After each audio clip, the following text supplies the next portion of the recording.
के हामीले आफ्नो फोनमा आफूलाई रेकर्ड गरेर पनि इफेक्टिभली पढ्न सक्छौं त? यो कुरा थाहा पाउनको लागि भिडियोलाई अन्तिमसम्म हेर्नुहोला। So hi everyone, I'm Prakriti and this is Gap Year Diet Study Edition all about study methods. If हजुरहरू पनि दिनको 10 देखि 12 घण्टा पढ्नुहुन्छ तर पढेको केही पनि याद हुँदैन भने हजुरहरूलाई पढ्न नआउने हैन। हजुरहरूले पढिरहेको मेथड गलत हो।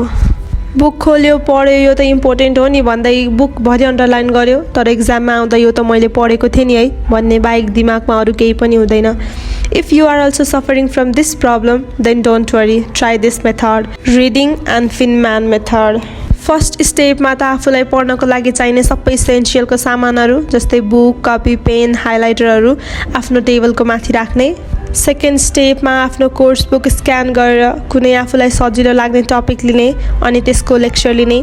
यसो गर्दा आफूलाई ढिलो समयसम्म पढ्न मन लाग्ने हुन्छ। Then in third step after lecture note अनि बुकलाई कम्पेयर गरेर पढ्ने ट्राई गर।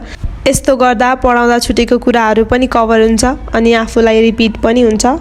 अब आउँछ यो मेथडको मेन स्टेप 4।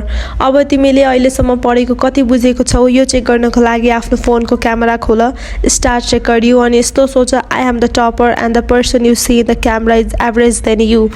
अनि भिडियोलाई स्टार्ट गरेर सिम्पल वर्डमा आफैलाई बुझाएको जस्तो गर अनि आफूले बुझेको सबै कुराहरू भनिसकेपछि भिडियो अनि नोटलाई सँगै राखेर हेर के कुरा छुटेको रहेछ, के कुरा बुझ्न बाँकी रहेछ सबै कुरा पत्ता लाग्न जान्छ। यसरी पढ्दा पढाइ इफेक्टिभ अनि सजिलो हुन्छ। Try this method and it works or not, comment down below. Thanks for the watching. Bye bye.